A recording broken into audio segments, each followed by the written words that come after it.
Nous reprenons donc alors que Lisa, tu étais dans ta chambre, après avoir discuté avec Jérémia qui a été hébergé par ta mère pendant quelques jours, le temps que sa grande-tante Abigail aille voir un concert de Elvis avec le grand frère de Jérémia, au détriment de ce dernier qui n'a pas revu son grand frère depuis 4 ans. Il n'a pas apprécié la nouvelle. Point du tout, en effet.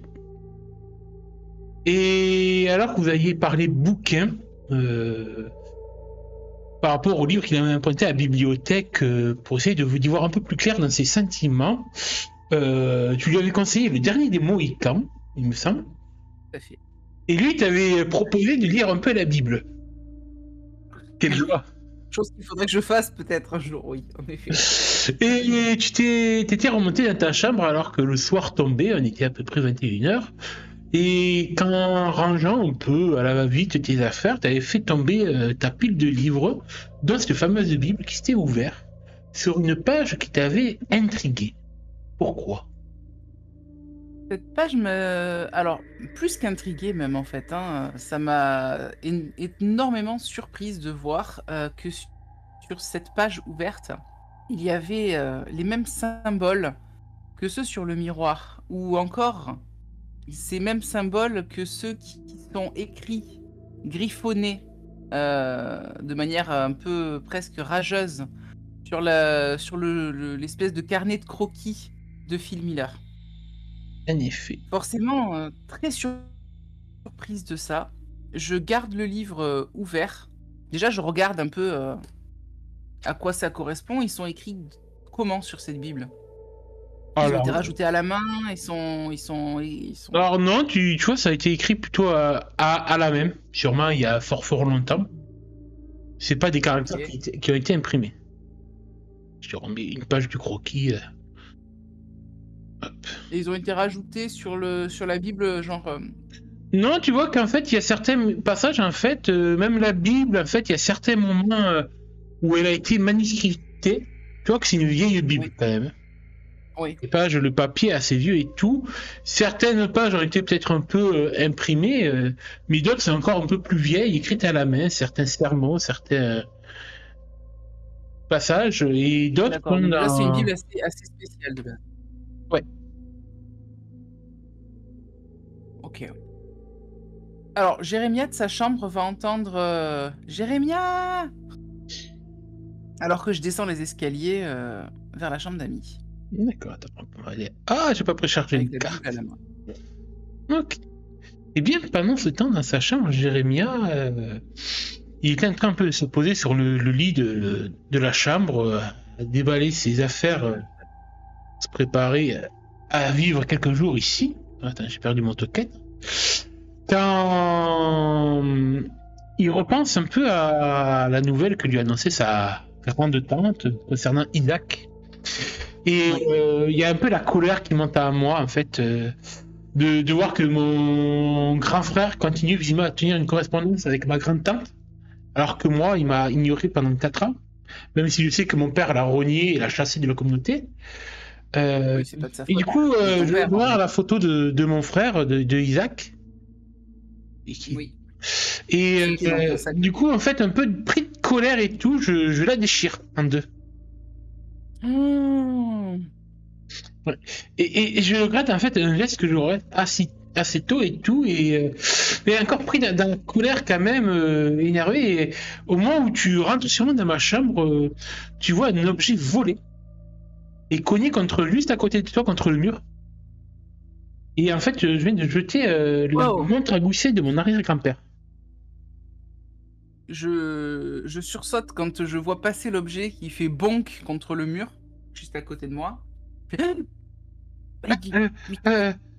T'arrives Désolé. C'est quoi ça? Je ramasse la montre qui est en éclat maintenant. Pas un éclat, elle est. Tu vois, c'est une montre à gousset assez rustique, tu sais, qui se referme. Oui, mais justement, elle doit être peut-être brisée en deux, ou au moins il y a peut-être le verre qui s'est pété. Tu remarques en fait, elle s'est ouverte. Tu sais, parce que il y a toujours le petit clapet. Alors, est-ce que je peux te montrer l'image?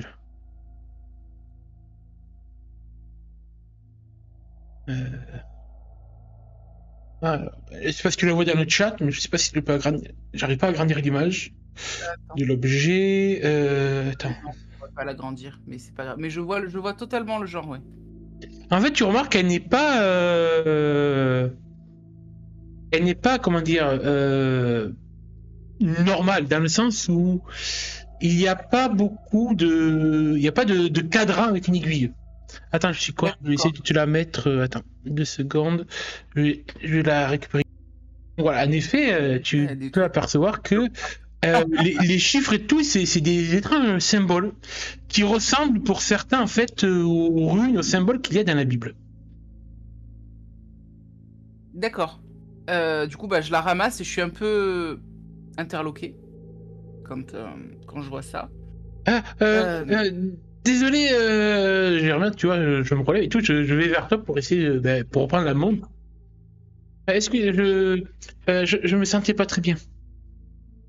Euh, C'est quoi ces symboles? Je venais t'en parler par rapport à ça et je lui tourne en fait la Bible que j'avais gardée ouverte pour lui montrer.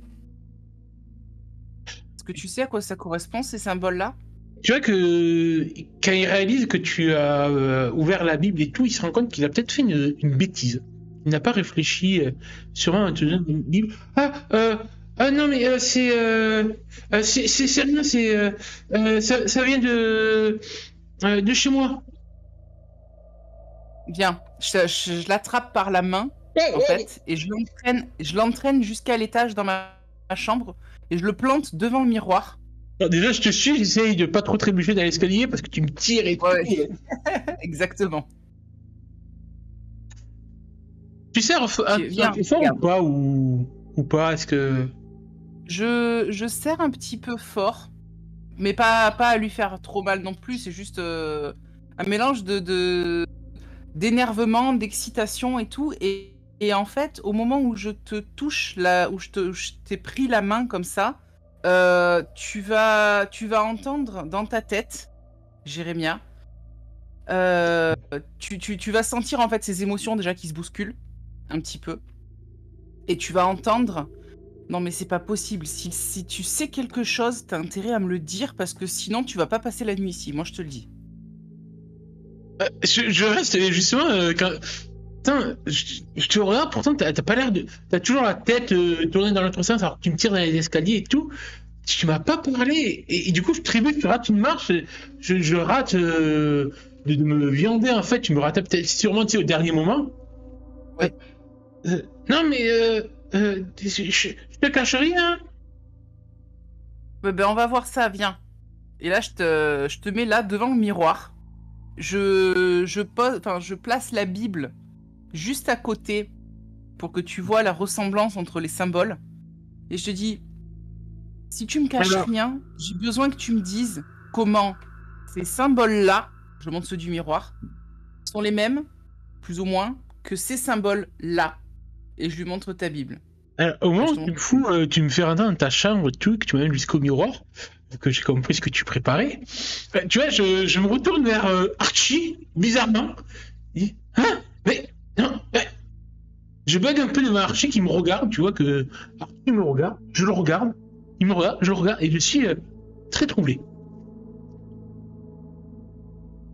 Tu l'avais vu pourtant au début, Archie au repas. Euh, oui, oui, c'est ce que tu voulais me montrer? Ce miroir, c'est ça? Oui, bah oui, regarde. Et attends, je te laisse planter devant le miroir. Je vais chercher au niveau du bureau le carnet de fil. Et je le ramène et je le mets avec le reste. Je dis, et ça, regarde, le carnet de celui qui s'est suicidé. Bah, à un moment donné, tu me verras me pencher un peu le temps que tu sais, t'avais vite fait au bureau chercher des carnets croquis. Je me serais Mm. penché vers Archie. Il dit, t'as parlé, le chat?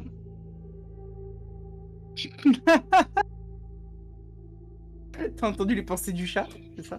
C'est ça.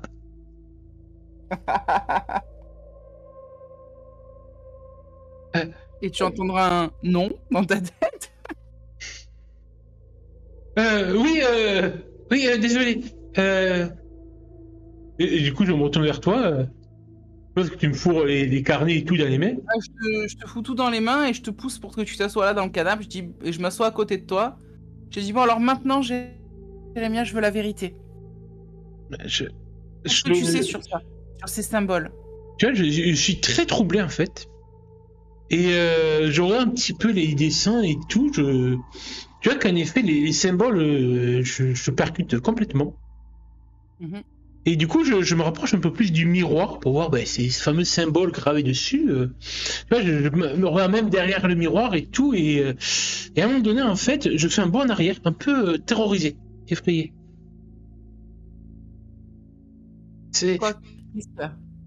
c'est mon peuple qui a fait ça, je dirais, ma communauté. Quoi? C'est ta famille, enfin c'est tes ancêtres ou quoi qui ont fait ce miroir? Euh, oui, Mais c'est on est sûr, enfin c'est parce qu'il y a ces symboles là. Qu'est-ce que ça veut dire? D'où ça sort?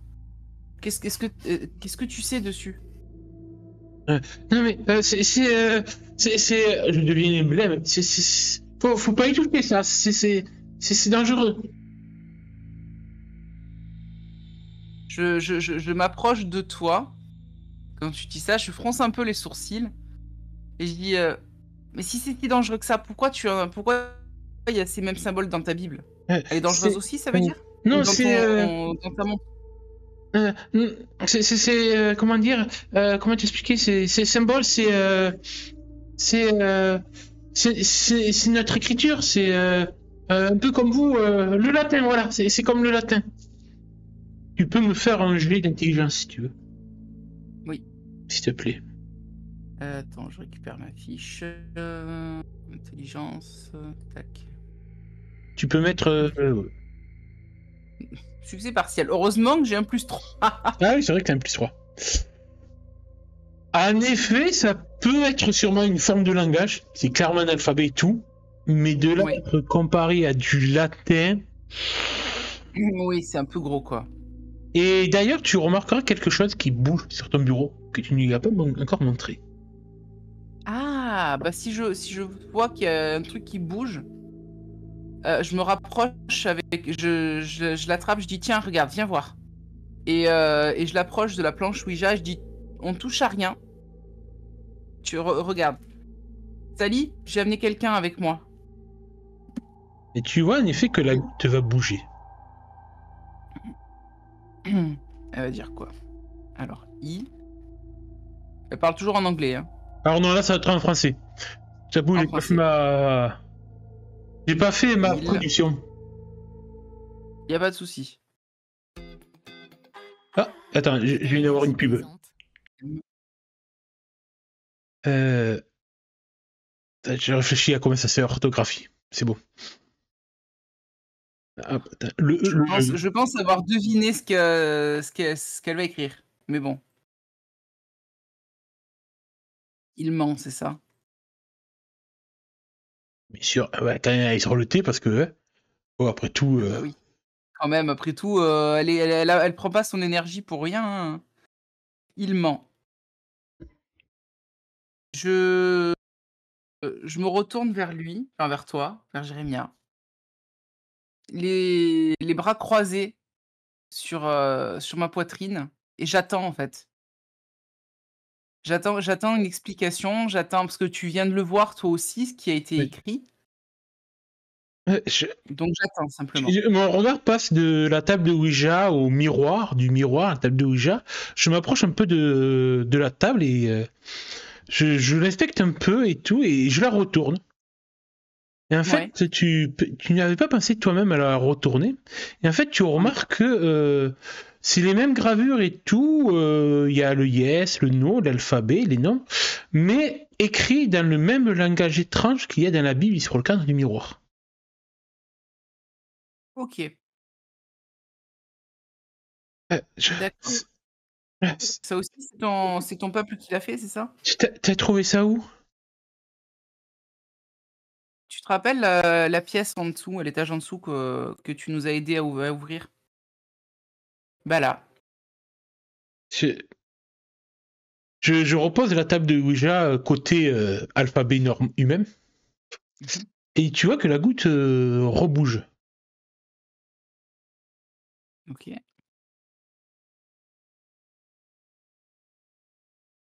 X, I,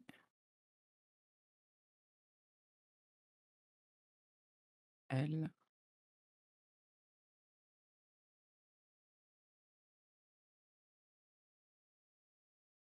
O,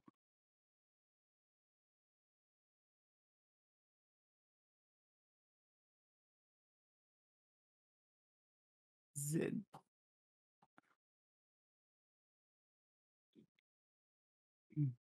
R, A. Attends que je ne me trompe pas dans mon orthographe. Là, vu que pour l'instant, ça ne veut rien dire aux yeux de Lisa, elle est en train de se demander si le spectre est pas en train de faire un AVC. Attends, je crois que je me suis trompé. Z-R-A, j'ai dit à ça. Hein. ZRA, oui, c'est Ouais, ça. c'est ça. Voilà. Il me reste 2 lettres.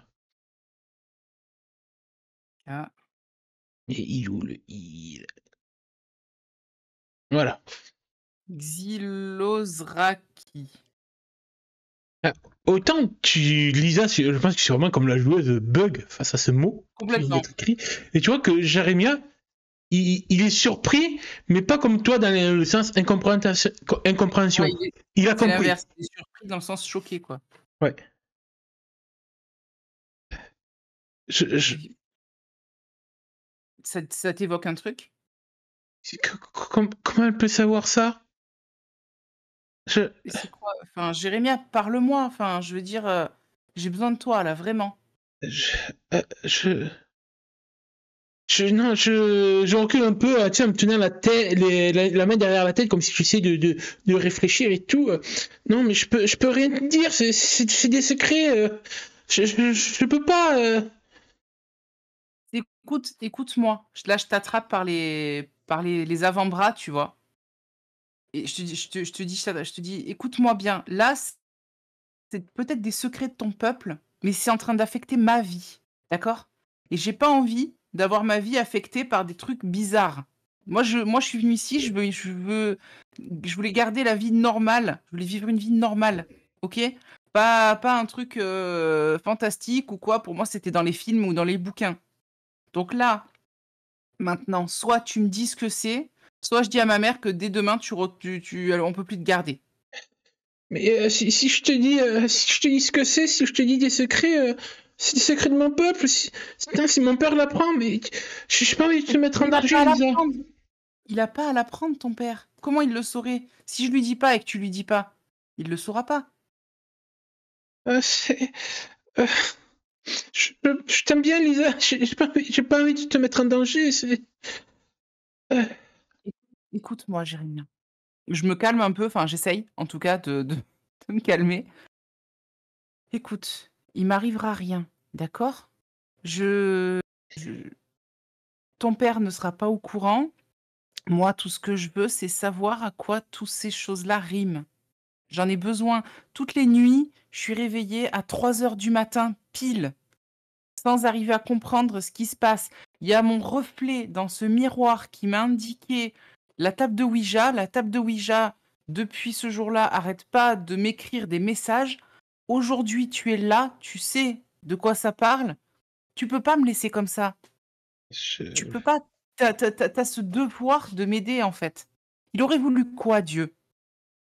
Il aurait voulu que tu me laisses dans le noir comme ça? Ou il aurait voulu que tu me files un coup de main? tu vois que. J'essaye vraiment de le Ouais. manipuler, de jouer sur sa corde sensible un peu, tu vois? Un peu, je pense que dans ta tête, ça doit se bousculer aussi. Ah totalement et en plus comme je te tiens fermement, avec au niveau des avant-bras, je pense que là, les émotions, tu les ressens de manière encore plus puissante, tu vois? Tu vois, je me tiens un peu le front, je me masse le front là, comme si. Ah, ça fait mal, ça fait mal. Ah. Et- D'accord, mais promets-moi de pas avoir peur. Je te lâche, je me rassois sur le canapé Euh, et je te non, promets. pas ici. Dans la salle de bain, s'il te plaît. Ça sera mieux. Ok. Il y a le bureau à côté si tu préfères. Ce sera peut-être plus confortable. Non, tu comprendras. Fais-moi confiance, s'il te plaît. Et bah, du coup, je t'emmène jusqu'à ma salle de bain. Ok. Ah. Moi, je vais commencer à faire de la lecture. Mhm. Du coup, vous allez dans la salle de bain. Hop. Jérémia t'observe un instant avant de détourner le regard, visiblement mal à l'aise. Il se dirige vers la salle de bain, ses gestes lourds d'une hésitation palpable. Quelque chose le ronge, et tu n'es pas certaine de ce que ça pourrait être, mais son silence te met mal à l'aise. Il faut que je te montre quelque chose, Lisa, dit-il doucement, la voix presque brisée. Quelque chose que tu ne comprendras peut-être pas, mais tu dois savoir. Il entre dans la salle de bain, et tu restes sur le seuil incertaine. L'ambiance est lourde, comme si l'air s'était soudain épaissi. Jérémia semble nerveux, presque tremblant. Il commence à se déshabiller, retirant jusqu'à ses chaussettes et son caleçon. Et tu sens ton cœur se serrer. Un peu le regard quand même. Tu détournes les yeux un instant, essayant de ne pas être gêné par l'intimidation soudaine et inattendue. Je ne veux pas abîmer mes vêtements, murmure-t-il d'un ton presque détaché, comme s'il s'efforçait de se concentrer sur cette banalité pour ne pas s'effondrer sous la pression de ce qu'il allait te révéler. Une fois nu, il grimpe dans la baignoire, ses pieds nus claquant sur la porcelaine froide. Il te lance un dernier regard, une lueur de peur dans ses yeux. Ça va être un peu salissant, te prévient-il. Mais tu ne sais toujours pas à quoi t'attendre. Pourquoi une telle préparation? Que cherche-t-il à te cacher ou plutôt à te montrer? La dernière fois que je l'ai fait, c'était il y a 4 ans et c'était douloureux, continue-t-il, sa voix résonnant étrangement dans la petite pièce. Ton esprit se brouille de questions. Pourquoi ressentira-t-il de la douleur? Que peut-il bien vouloir te montrer qui nécessite une telle préparation, une telle mise en scène? Tu le fixes, debout dans la baignoire, tendu, vulnérable, puis lentement quelque chose commence à changer. Jérémia frissonne. Sa peau, auparavant si familière, pâle et parsemée de taches de rousseur, commence à se craqueler. Comme si elle se desséchait soudainement, elle pèle et se détache en lambeaux, révélant en dessous une chair d'apparence humide, luisante, teintée de mauve et de bleu. Tu te retiens de reculer, partagé entre l'horreur et la fascination. Il retire la peau morte de ses bras et de son torse, comme on le ferait d'un vieux vêtement. Des morceaux tombent dans la baignoire, émettant des bruits sourds en heurtant la surface blanche. Tu te forces à ne pas détourner les yeux, mais ce que tu vois ensuite te glace le sang. Son corps se déforme sous tes yeux, ses jambes, d'abord, se tordent dans des angles impossibles. Tu entends un craquement sinistre, semblable à des os qui se brisent et qui se réorganisent. Ses genoux se plient à l'envers. L'angle de ses hanches s'inverse, transformant son allure humaine en quelque chose de monstrueux. Tu as envie de détourner le regard, mais tu es comme figé, incapable de t'enfuir. Plus tu observes, plus Jérémia se métamorphose. Ton regard remonte le long de son corps jusqu'au moment où tu détournes un peu les yeux pour ne pas croiser son intimité. Mais avec une certaine horreur, tu vois celle-ci comme se détacher d'un déchirement de tissu et tomber pour laisser place à un entrejambe non genré avec d'étranges petites tentacules. Troublé, tu continues de remonter le regard. Ses côtes craquent sous la pression. Son torse se rétrécit, se contorsionne, ses muscles s'affaissant pour laisser place à une silhouette plus fluette, presque gracile dans sa monstruosité. Sa peau, autrefois humaine, est presque entièrement remplacée par cette nouvelle enveloppe étrange aux reflets de nuit étoilée. Les taches de rousseur disparaissent et une nouvelle pigmentation sombre envahit son corps. Mais le pire est encore à venir. Tu remarques un spasme soudain dans sa mâchoire et il se met à cracher. Des petites choses blanches tombent de sa bouche et heurtent la baignoire avec des bruits secs. Tu te rends compte avec horreur qu'il recrache ses propres dents. Ses mâchoires se déformant tandis qu'un liquide visqueux dégouline de ses lèvres tremblantes. Puis, lentement, sa bouche se transforme. 4 appendices souples, des tentacules d'une vingtaine de centimètres, commencent à pousser autour de celle-ci, ondulant doucement dans l'air. Son crâne subit également une métamorphose terrifiante. Ses cheveux roux, autrefois épais et brillants, tombent en lourdes poignées, recouvrant le fond de la baignoire. Sous cette cascade de cheveux, son crâne s'allonge, devient presque translucide, laissant entrevoir un organe pulsant juste sous la surface, son cerveau.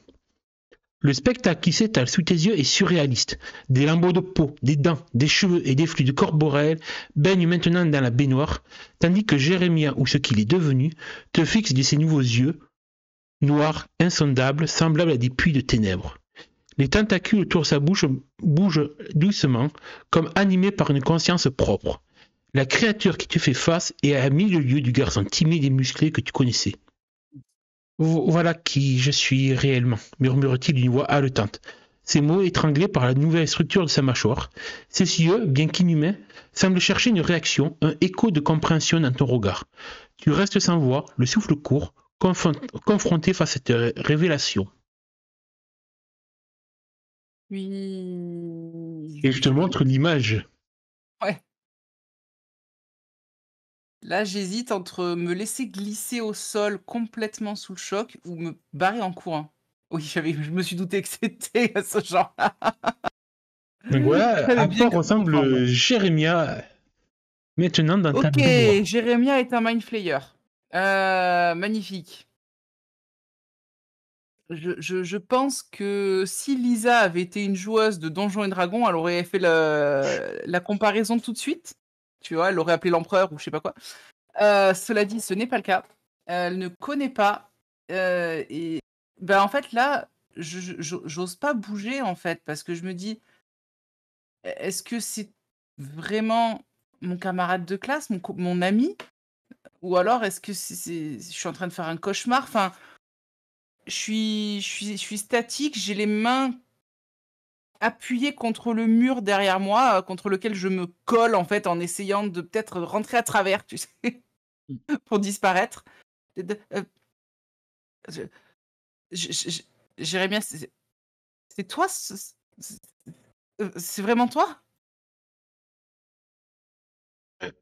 Oui, Lisa. Et tu vois qu'il se tient le crâne, tu vois que à travers sa peau translucide, son cerveau, comme s'il palpitait d'une lumière interne. Oui. Ça a l'air de tellement le surprendre, de lui faire mal en même temps qu'il glisse en fait dans la baignoire. C'est à la maladroiteusement. Et je sais pas, c'est la première fois que ça m'arrive comme ça. Je sais pas. Et alors qu'il n'a ni bougé, du moins sa bouche, t'as envie de dire, du moins ses tentacules, t'as plus l'impression d'avoir ressenti sa voix dans ta tête. Waouh. Et tu vois que Tout ce qui sort pour l'instant, c'est waouh. même lui te regarde de ses drôles de yeux, et bien qu'il soit peut-être monstrueux à ce moment-là, tu sens comme une lueur humaine que même lui ne sait pas exactement ce qui lui arrive. Ouais. OK. Heu, je j'avoue que c'est très bizarre. Je sais pas comment réagir, tu tu tu peux Je vais pas reprendre te ton faire de mal. apparence, Je te promets, je te fais pas de mal, Lisa. ouais, j'ai envie de te croire, hein, mais enfin, Tu vois qu'il répète une deuxième fois de vive voix, comme je l'ai dit, ou je- tu vois, comprenant pas s'il te parle dans ta tête ou s'il te parle de vive voix. je l'ai entendu quand tu l'as dit, mais dans ma tête. Je- euh, tu, tu veux que je reprenne mon Oui, apparence humaine? si je veux bien, mais ça fait pas trop mal? Tu vois, tu sens l'inquiétude quand même pour toi Tu dans sentiras en fait mes un propos. pic de douleur, comme si tu ressentais Ah! en fait ce qu'il ressentait lui aussi à ce moment-là. Ouais. Ah! Euh, Ça fait un peu mal, mais si ça peut te mettre plus à l'aise, je vais essayer. Heu, Attends, parce que j'ai je prévu la scène aussi, un narratif. ah bah oui, j'en doute pas.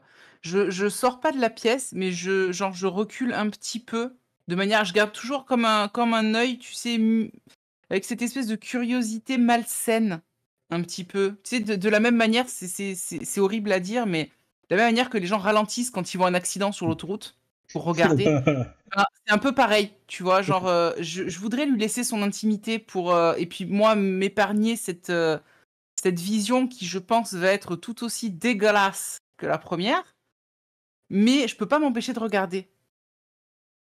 Bien Donc je essayé. reste, mais genre un peu un peu en retrait quand même. En effet, tu vois que Jérémia se tient toujours dans la salle de bain, dans la baignoire, le souffle court. Les tentacules qui entourent sa bouche frémissent légèrement sous l'effet de la tension. Il sait ce qu'il doit faire, mais après avoir réveillé sa forme véritable à Lisa, l'idée de redevenir humain lui semble presque contre nature. Pourtant, il n'a pas d'autre choix. Le temps est venu de reprendre sa fausse apparence, celle qu'il doit porter pour se fondre dans ce monde humain. Son cœur bat lourdement dans sa poitrine, un rythme étrange et décalé à cause de sa forme actuelle. Il croise une dernière fois ton regard, cherchant une confirmation silencieuse. Il voit dans tes yeux une lueur d'inquiétude, de curiosité, mais aussi peut-être une forme d'acceptation. Cela lui donne le courage nécessaire. Je vais redevenir normal, dit-il, d'une voix déformée par ses appendices tentaculaires, son ton grave et hésitant. Il se tourne lentement, les muscles tendus sous sa peau visqueuse et mauve, avant de s'installer dans la baignoire. Là où tout avait commencé. L'étrange créature humanoïde qu'il est actuellement s'immobilise un moment, comme si Jérémia cherchait à puiser dans des ressources profondes pour déclencher l'inversion. Il ferme les yeux. Pendant quelques secondes, un silence lourd plane dans la pièce, seulement troublé par le léger clapotis de l'eau dans les canalisations. Puis, un bruit sourd et presque visqueux se fait entendre lorsque les changements commencent. Le premier signe de la réversion est une contraction brutale qui traverse tout son corps, un spasme incontrôlable qui lui arrache un gémissement étouffé. Ses tentacules, autrefois libres et agités, se rétractent soudainement à une série de bruits humides. Il se replie lentement dans sa bouche, laissant place à une mâchoire humaine, formée progressivement, comme si sa structure osseuse réémergeait du néant. Il ouvre difficilement la bouche, comme un corps déformé, et commence à respirer plus lourdement. Sous tes yeux horrifiés, tu peux voir ses dents repousser une à une, de petites structures blanches qui percent douloureusement ses gencives. Ces gémissements de douleur deviennent plus audibles et se répercutent en écho dans ton propre esprit. Mais Jérémia se retient. Il sait que cette phase est inévitable, comme la première fois qu'il s'était métamorphosé il y a des années. Ses mâchoires se resserrent alors que sa bouche reprend lentement une forme familière, celle d'un jeune homme. Ensuite, c'est son crâne qui commence à changer. Les longs appendices osseux, cette structure allongée et anormale qui abritait son cerveau, commence à se rétracter. La peau translucide de son crâne devient progressivement plus opaque. Des touffes de cheveux roux réapparaissent par endroits comme des flammes qui reprennent vie. Le crâne qui se tordait vers l'arrière revient à une forme plus arrondie et plus humaine, bien que le processus soit d'une lenteur presque torturante pour Jérémia. À ce moment, son torse lui aussi commence à muter. Les os de ses côtes, qui avaient pris une forme plus fluide et élancée, se remodèlent d'un concert de craquements lugubres. Il baisse la tête, ses mains tremblantes accrochées au rebord de la baignoire, tandis que sa poitrine reprend son volume humain. Ses muscles se contractent et sa peau passant progressivement de la teinte mauve à la pâleur habituelle de son épiderme humain. Des morceaux de l'ancienne peau encore collés se détachent, glissant mollement dans l'eau de la baignoire. Mais le pire est encore à venir. Ses jambes, auparavant pliées dans l'autre sens, commencent à se remettre en place d'un bruit sinistre de craquements osseux. Jérémia serre les dents, son visage se crispant de douleur alors que ses rotules retrouvent leur place naturelle, ses pieds s'étirant pour prendre leur forme humaine. Ce mouvement, aussi brutal que nécessaire, le fait chanceler, et il s'accroche à la paroi de la baignoire pour ne pas tomber. Enfin, l'intimité de son corps, cette part non genrée et étrangère, se reconstitue lentement. Il ferme les yeux, la respiration haletante, alors qu'il sent la chair se reformer, la peau s'étirer et le corps retrouver sa forme humaine, celle à laquelle il a appris à se conformer depuis son enfance. Son souffle est lourd, presque animal, tandis qu'il lutte contre la douleur et l'épuisement mental de cette transformation. Lorsqu'il ouvre enfin les yeux, son visage est celui du jeune Amish que tu as toujours connu. La métamorphose est terminée et Jérémia se tient là, nu, les épaules tremblantes, encore couvertes de fluide et de morceaux de peau morte, mais désormais humain en apparence.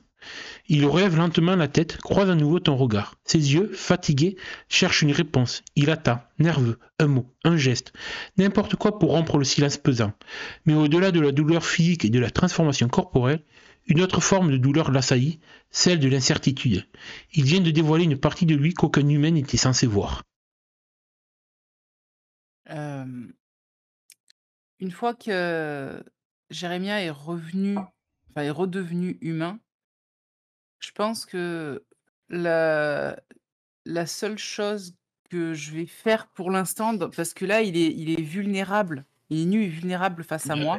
Et en fait, tu vois, je suis vraiment recroquevillé, je mets les bras autour de moi là, limite Ouais, frissonnant et tout. Et dans la baignoire, ben, c'est pareil, c'est pas ragoûtant, tu vois qu'il y a vraiment encore des traces de peau humaine, mauve, des dents qui flottent, des cheveux. ouais, il y a tout plein de trucs et je veux pour l'instant pas savoir ce qu'il y a dedans, je m'en occuperai plus tard.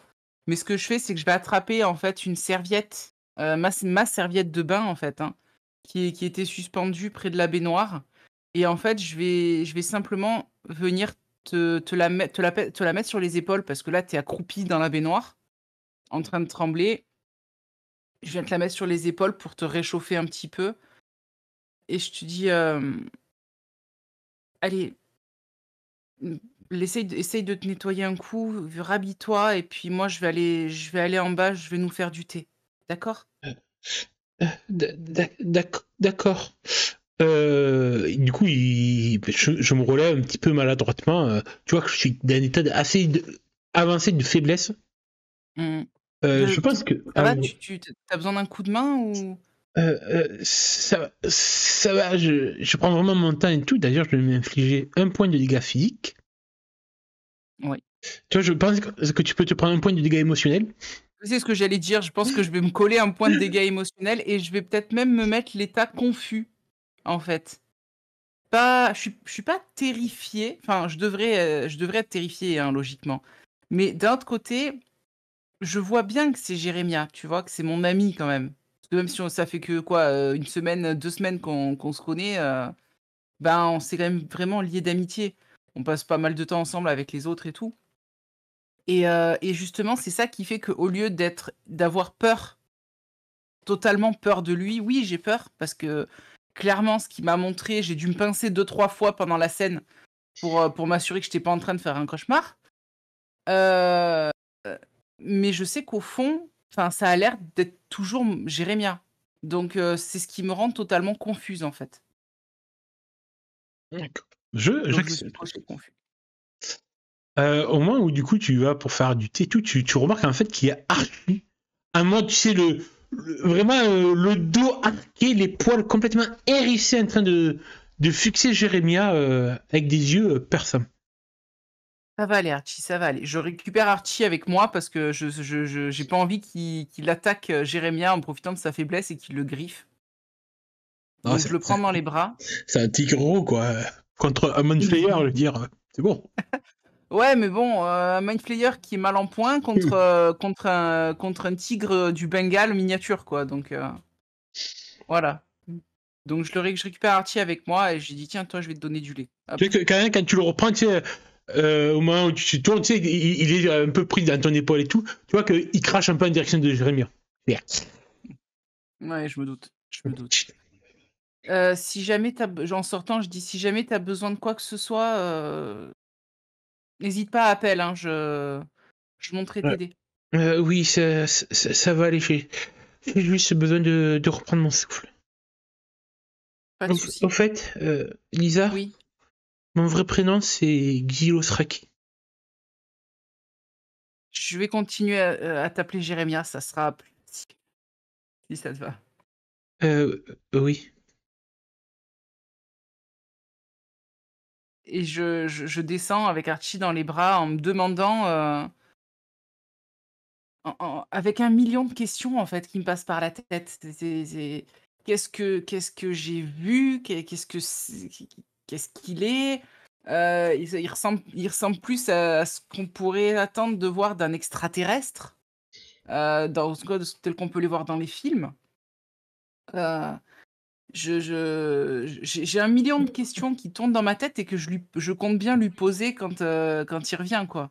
Parce que là, c'est très perturbant et surtout, comment Sally connaît ça?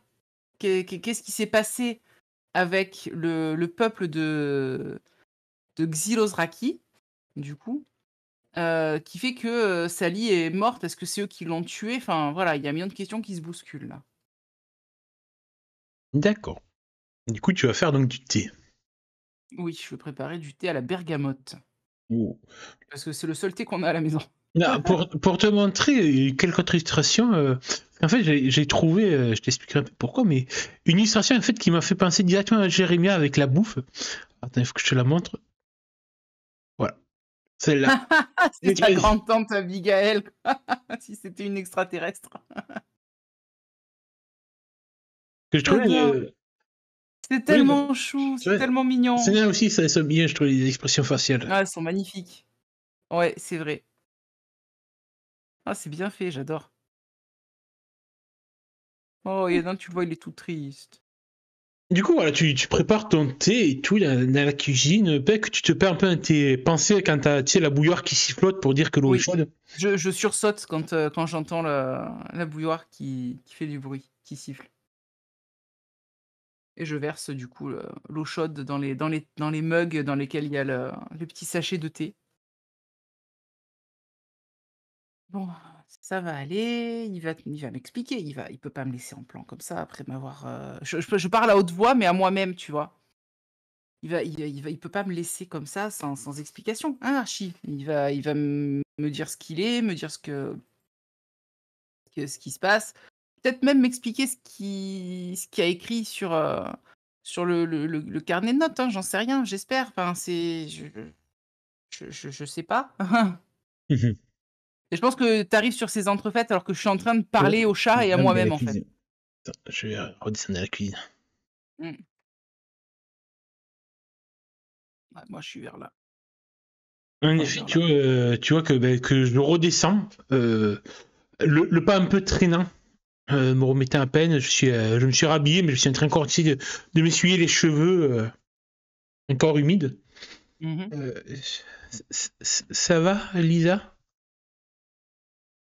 Je te dirai ça quand j'aurai réussi à rassembler mes esprits. C'est perturbant, on va dire. Je m'assois, il y a à l'espèce tu vois, il y a des chaises hautes, en fait, c'est une espèce de table, donc je m'assois là, je te fais signe de t'asseoir à côté, je te mets le mug devant. Heu, heu, je pense que tu me dois une explication. Euh, euh, je, je suis pas humain. Ça, j'avais cru remarquer, Oui, oui. euh, par où commencer? Même moi, il y a des choses que j'ignore encore. C'est comme Est-ce je sais pas pourquoi j'ai cette douleur et il m'avait dit que mon corps il allait changer, mais que j'allais avoir des sortes d'aptitudes, mais tu vois, j'essaie t'interromps de. et je t'interromps en tapant mon mug un peu sur la table, je dis: «Est-ce que tu es un extraterrestre?» euh, Tu vois, je réfléchis.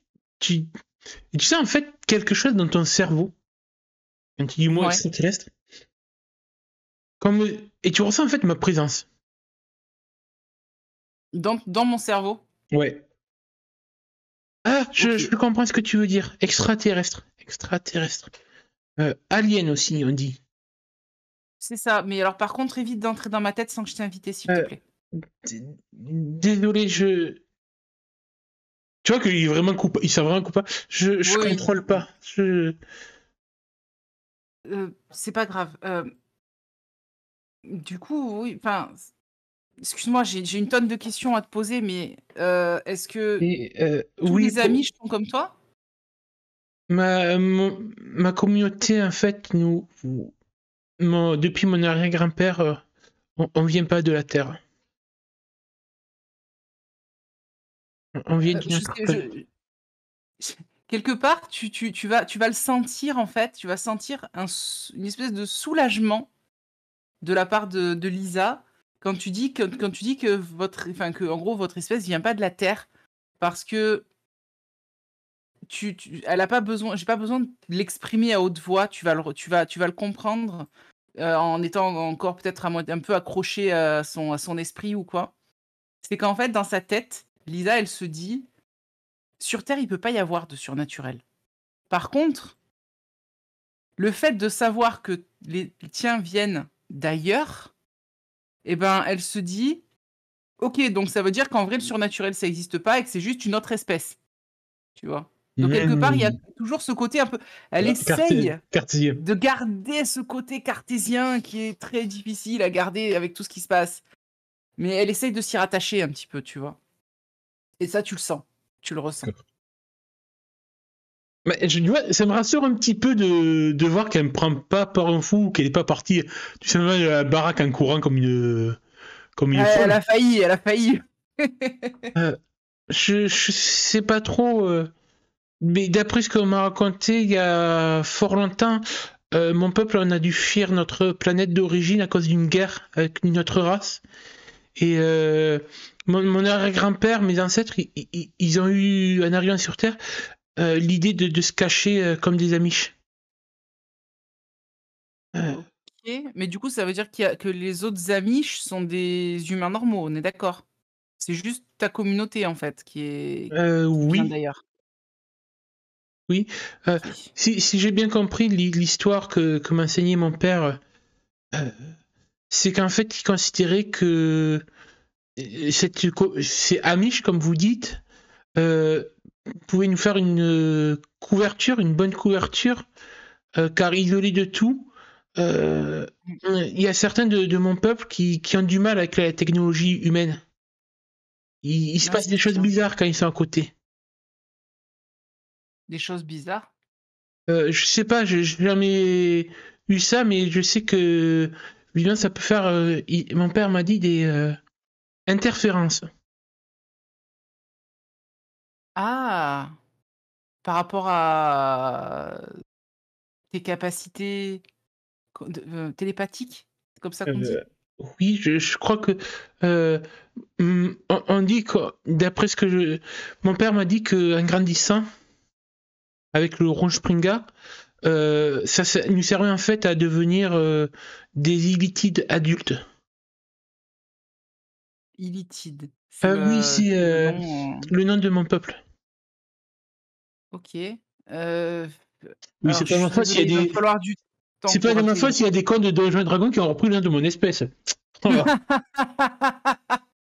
Putain de rôlistes, ils sont au courant de tout. Ah non, mais c'est ça, c'est leur faute, totalement. Heu, ouais, enfin, il va me falloir un peu de temps pour, digérer toutes ces informations, je crois. C'est Hem, psionique, je cherche le mot, c'est capacité psionique ou psychique. d'accord. Heu, tu Mais tu sais faire quoi d'autre? je te promets, Lisa, je te veux aucun mal. Je te fais confiance là-dessus. Je mangerai pas ton cerveau, promis. Ne Ça, je dis suis pas pas ça. sûre. Qu'est-ce que je sais faire d'autre? Je sais pas, enfin, c'est que la deuxième fois que je reprends ma véritable apparence. Normalement, on n'a pas le droit de le faire. On doit garder le secret. Oui, Euh, je comprends. D'après ce que mon père m'a raconté, il y a des hommes qui seraient prêts à nous pourchasser, à nous traquer, s'ils apprenaient la réalité. Ça me surprend pas. Mais, t'inquiète pas, tu vois que je m'étouffe un peu avec avec mon thé. Hem, c'est la joie qui s'étouffe en vrai. Ton secret est bien gardé avec moi, promis, j'en parlerai à personne. Merci. Et du coup, je me tourne vers Archie. Toi aussi, tu garderas le secret, promis? Et bah, c'est un chat, qu'est-ce que tu veux qu'il te réponde? Il va dire miaou. Tu vois qu'en fait, évidemment, je garde quelques secondes de silence, tout en le fixant, Mmh. comme si, évidemment, comme si je communiquais mentalement avec Ouais. lui. D'accord, ça marche. Attends, tu parles vraiment, dans sa tête à Archie? Oui, je ressens comme avec toi. Mmh. Alors, Et ça a l'air peu bizarre, ça fait genre, ben ouais, vous êtes des animaux à mes yeux, mais oui, non, mais complètement, c'est complètement ça, hein. Mais, enfin, d'accord, bon, du coup, est-ce que tu peux m'expliquer cette histoire avec le miroir, avec, cette fille qui fait fantôme ou je sais pas quoi, qui fait bouger la planche Ouija? je c'est l'inscription qu'il y a sur le miroir, Oui. euh, ça veut dire prison. Il y aurait quelqu'un emprisonné dedans? Et je crois que c'est un objet qui vient de mon peuple. D'accord. En tout cas, elle savait mon véritable prénom. Est-ce que tu crois que cette Sally pourrait être une personne de ton peuple? Je sais pas. Mais Je savais pas que ce genre d'objet existait.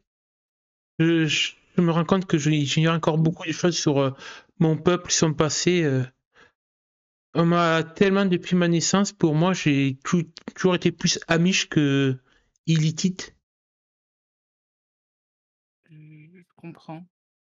Et là, tu vas ressentir en fait dans la tête de Lisa de nouvelles interrogations, mais pas vraiment pour toi, plutôt pour la situation actuelle.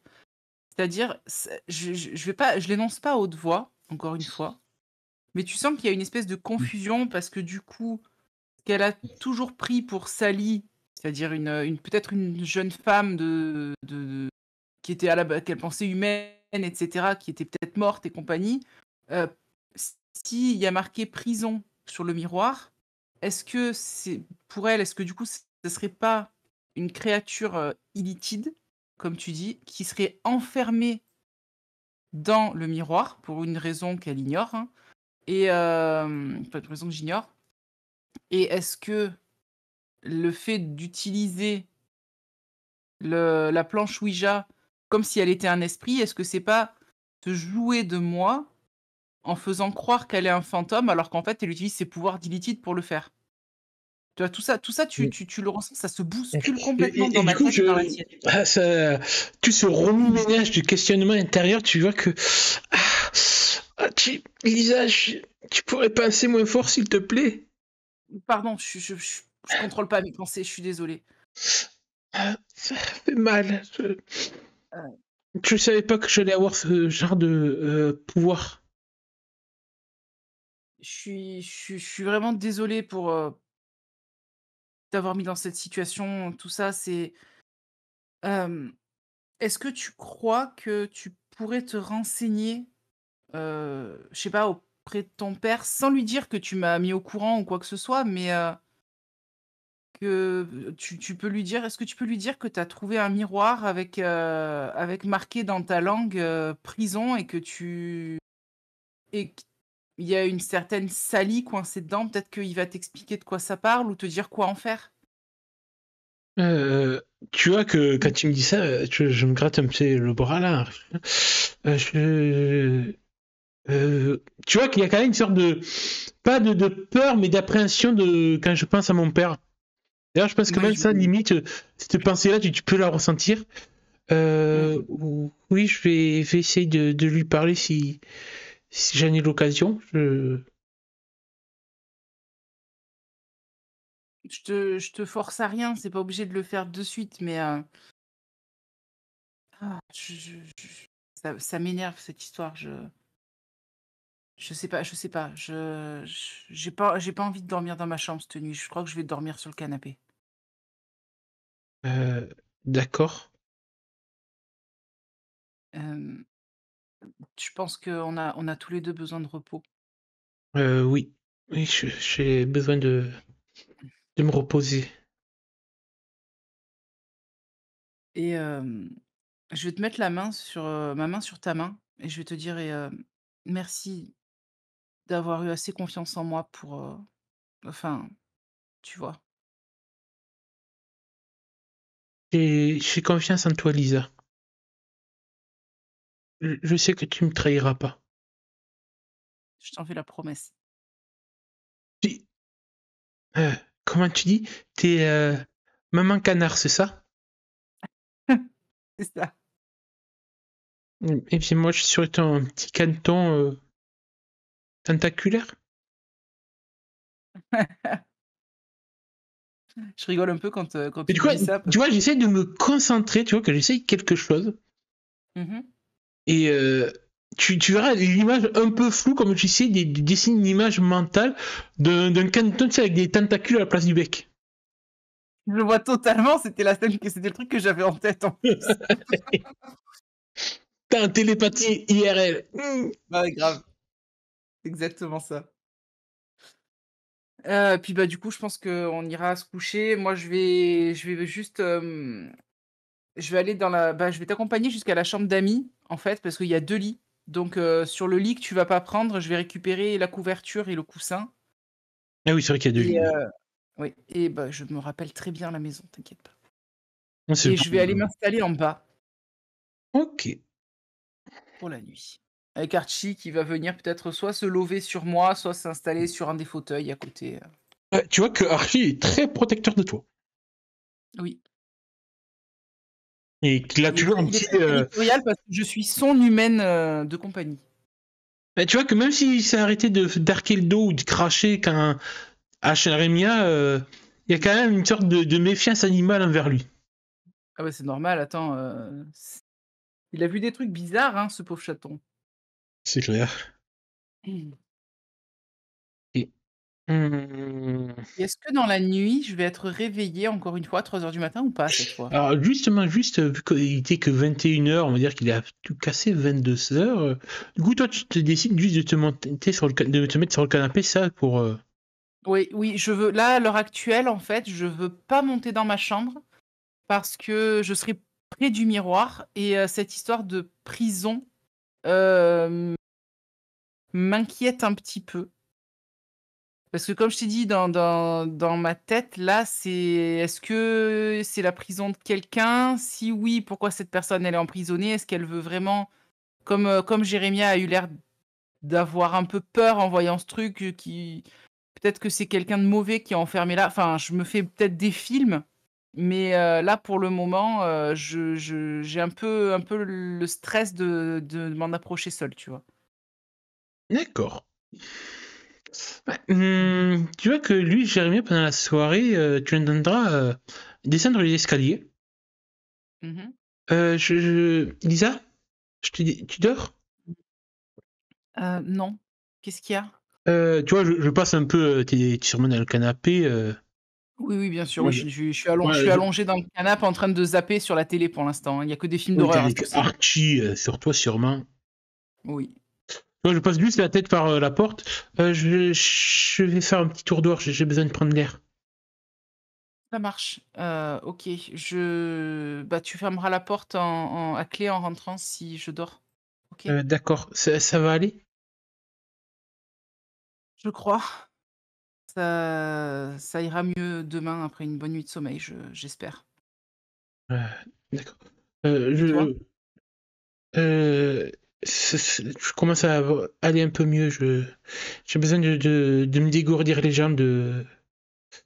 Tu repenses en fait au moment où ces jambes mutaient et tout, Ouais, et ouais, tu comprends que ça doit.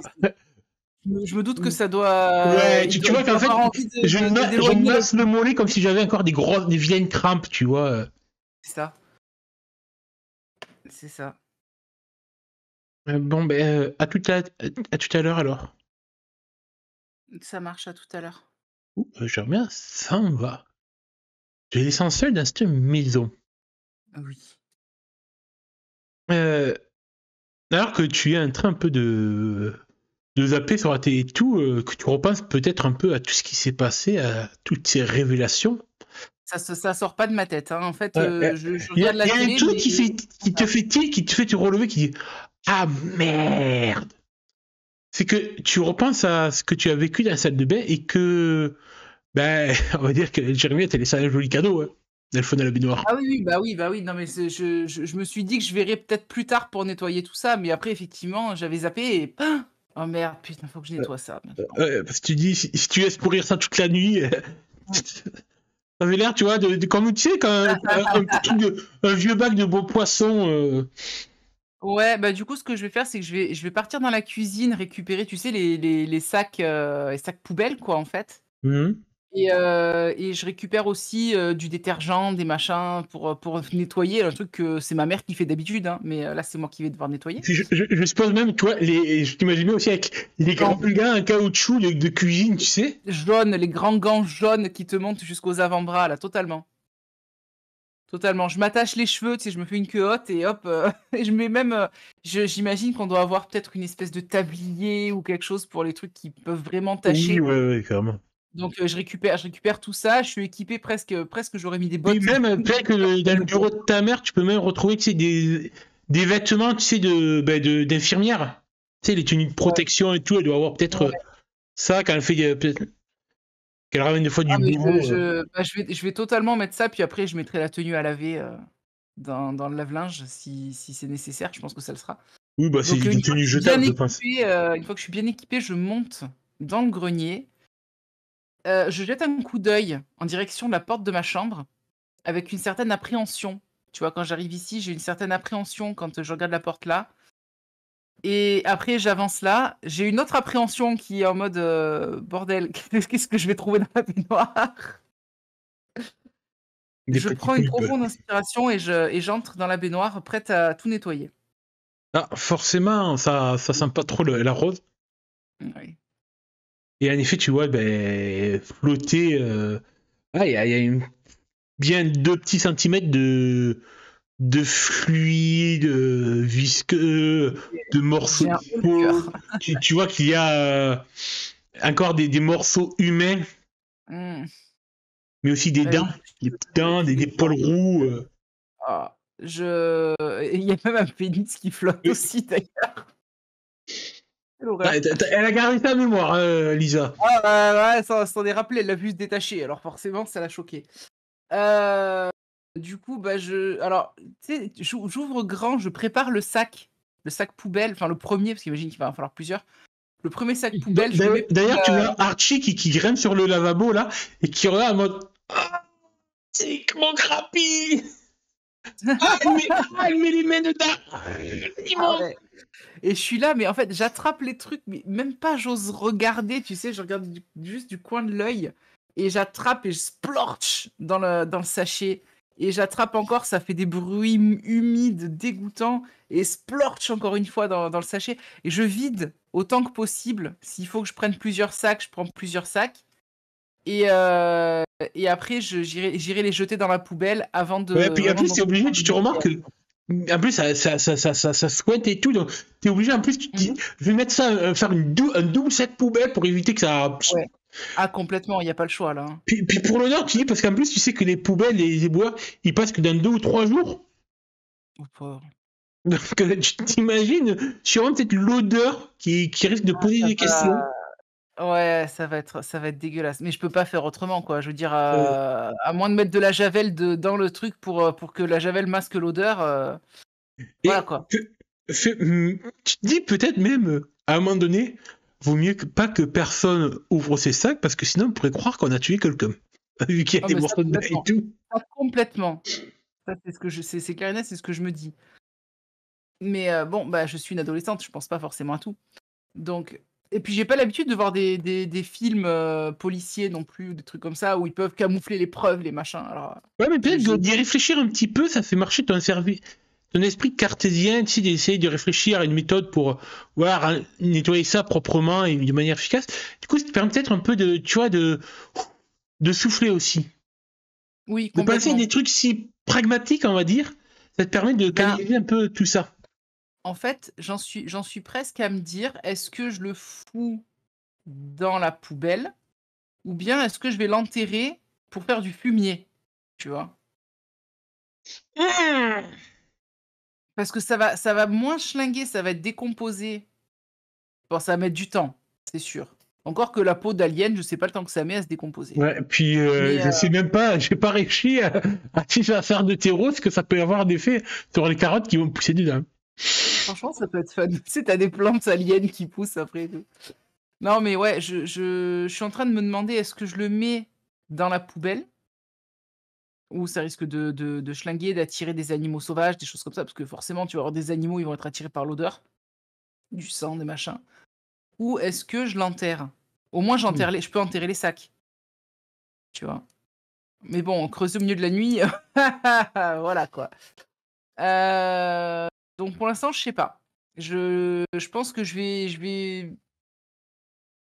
vais finir déjà de nettoyer, essayer de récurer un peu, la baignoire, tout ça. J'imagine qu'il y a quelques cheveux roux qui vont rester Hmm. pour un peu boucher le siphon.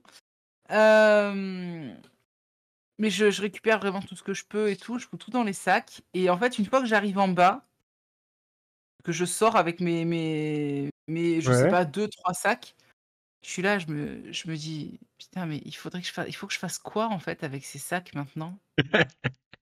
Je regarde Archie, je lui dis, t'as pas une idée, toi? Oh. Il va me dire miaou, hein, mais Ouais. voilà. Du coup, là, pour l'instant. Et surtout, quel enfoiré cet extraterrestre qui a laissé tous ses Ah, déchets. mais grave, grave, Tu l'abrites chez toi, tu l'héberges, et en plus, il te salope la salle de bain.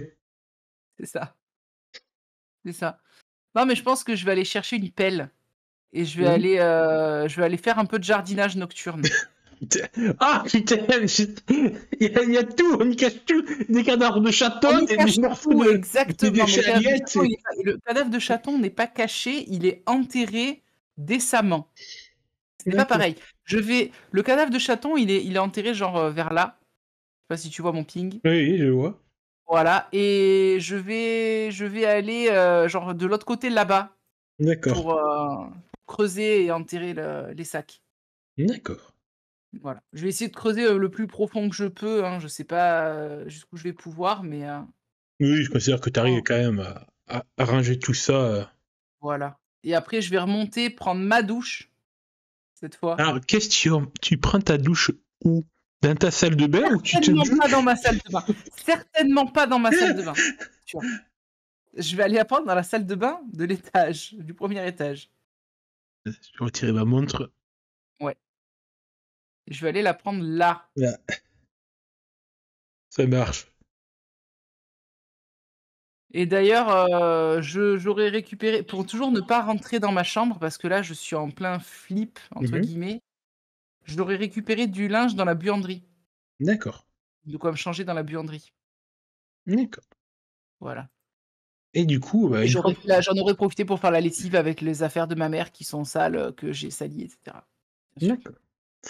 Et une fois que tu te sens plus fraîche, lavée et tout, plus propre, que tu as tout nettoyé, Mm. tu te retrouves seul dans cette grande maison que le silence s'installe. Je te propose de faire une petite pause AFK Bio. Du coup, tu te retrouves dans ta maison, seul. Oui, vide, seul, avec le chat. Je suis pas seul, il y a Archie avec moi quand même. Ouais. Mais bon, c'est tout comme. C'est un Est-ce que chat. tu restes seul pendant la fin de cette soirée, alors qu'il n'est pas loin de 23h, ou est-ce que tu appelles quelqu'un? Qu'est-ce que tu fais? Avant qu'on se penche du côté de Mmh, Jérémia. non, je vais rien faire de spécial. Je vais vraiment essayer essayer de dormir. Essayer, c'est le mot, parce que je pense qu'il y a beaucoup de choses qui se bousculent dans ma tête à l'heure actuelle. Probablement beaucoup trop pour arriver à dormir correctement, du reste. Donc, je vais m'enrouler sous la couette en mode je maquis californien, et je vais essayer de dormir. Je sais pas si je me serais peut-être quand même écroulé de sommeil, quand Jérémie rentre selon l'heure à laquelle il arrive. Ok, bah du coup, du côté de Jérémia, parce que j'avais trouvé une idée de scène, il va errer un peu en ville, il va aller vers le centre-ville et tout, et à un moment donné, il aura son ventre qui va gargouiller. Parce que mine de Ouais, rien, sa transformation physique et sa réversion, ça l'a beaucoup épuisé, ça a tiré sur ses réserves d'énergie. oui. Du coup, ses pas vont l'amener quelque part, un endroit que tu connais bien, que Chez tu es déjà allé. Rosie. Ouais, j'essaie juste de retrouver les images. Le Oui. diner de Rosie. Bon, je vais pas mettre le plan, va. Ah putain, c'est long à afficher chez moi. Ah, ça va aller. Putain, je mets un pause le temps que ça s'affiche. Mmh. Hop. Du coup, en effet, Jérémia se dirige vers le diner de Rosie. Alors qu'on est pas loin de la fermeture. C'est sûrement la mère de Mikey a fait le dernier service. Du coup, on va aller sur le plan. Pas plus Oui. simple. Alors, le diner de Rosie. Activé. Il Ça arrive chez moi. Ça pédale, ça pédale. faut enlever tout le monde là. Il y a plus Attends, déjà, moi, il faudrait que je voie la map, tu sais. Moi, je vois la map, alors du coup, j'enlève tout le monde, je laisse que Rosie et Jérémia. Ouais. Voilà. Et du coup, je pense que je serai un des derniers clients à arriver. Oui. Alors que la mère de. Si tu veux incarner Rosie, je te fais plaisir. Oui, bah, Rosie va te regarder un peu surprise de te voir arriver seule à cette heure-ci. Elle va s'approcher de toi. Tu as quelle mine? T'as l'air fatigué, t'as l'air Ouais, fatigué. comment là? Fatigué et un peu affamé. Bonjour madame. Je peux encore manger un peu? Oui, vas-y, rentre mon chou, mais qu'est-ce qui t'arrive? T'as pas l'air bien. Elle Elle va t'accompagner jusqu'à une table. je suis fatigué. Et j'ai besoin de faire le plein d'énergie, comme on dit. Ah bah écoute, je vais voir ce que je peux te préparer en cuisine. Plutôt sucré ou plutôt salé? Elle te demande alors qu'elle repart vers... Tu vois, j'ai bien réfléchi, il dit du sucré, s'il vous plaît. J'ai Très bien, du sucré, ça sera. J'ai besoin d'oublier mes problèmes. Et j'aime bien c'est que Y a rien de le mieux. risque qu'il prend, mais Une bonne part de tarte. il a besoin, tu vois, du coup, il va demander du soda, ouais, une part de tarte et tout. Bah là, elle va te préparer, tu vois, une grosse part, alors plus grosse que la plupart des parts qu'elle sert à ses clients. Hein. Une grosse part d'apple pie, la grosse tarte aux pommes avec les pommes cuites à l'intérieur, machin, tout ça et tout. Elle va te rajouter une belle boule de glace à la vanille qui commence à fondre un peu avec des sur noix le de dessus. pécan, c'est bon ça. La tarte est chaude. Exactement. Des noix de pécan, de la crème chantilly enfin de la crème fouettée sur le côté, en petit side. Et puis, elle te ramène ça avec un super gros milkshake au chocolat. Oh ouais, tout ça pour faire une bonne overdose de sucre. Exactement. Elle te pose ça, devant toi. Elle te dit, tiens mon petit, le milkshake c'est cadeau de la maison. Merci madame Rosie. Appelle-moi Rosie juste. Et du coup, je regarde tout ça. Oui, vas-y, fini. Elle te dit je suis de l'autre côté du comptoir, si jamais t'as besoin de moi ou quoi, t'hésites pas, d'accord? Elle te fait un petit clin d'œil. D'accord, merci Madame Rosie. Et elle va repartir compter son argent de sa recette de la journée. Du coup, je reste devant tout ça, toute cette victuaille bien sucrée devant moi. Et j'entends déjà à ma gauche dire Tante Abigail faire c'est pas bien pour toi. Et de l'autre côté aussi, Lisa, maman canard, faire et au fond de moi, j'ai envie de les envoyer un peu chier parce que j'en ai besoin je sais que j'en ai besoin pour évacuer tout ce que je viens de vivre, que ce soit Tante Abigail et Isaac, mais aussi tout ce que je viens de révéler à Lisa, le risque que je prends en fait réellement à dévoiler à une humaine mon identité et des secrets de famille d'une race. Si. Oh oui. Et du coup, je me dis que tant pis, là, j'en ai besoin, tant pis de ce qui m'arrivera et ça me fera que du bien. Et tu te drogues. Donc. Ouais, je me drogue. Je me drogue au sucre. Tu te drogues au sucre. Et alors que je suis en train de manger, faire intervenir un personnage parce que j'ai une idée à la scène depuis quelques temps. Il y aura quelqu'un qui va débarquer à Rio. Il vit juste au-dessus. Et vu qu'il est 23h. J'imagine que c'est Mikey. Ouais. Il attend que. Alors, je sais pas, le truc de service. Ah oui, les escaliers qui sont là. Ah oui, les escaliers du service, d'accord. Ils sont obligés de sortir du diner pour rentrer chez eux, à l'étage. Ouais. Non, parce que c'est quand même 23h, sa mère a pas encore fini son service et tout, donc il vient voir quand même, elle va aller se coucher. Ce qui se passe. Je te laisse le plaisir d'incarner Mikey.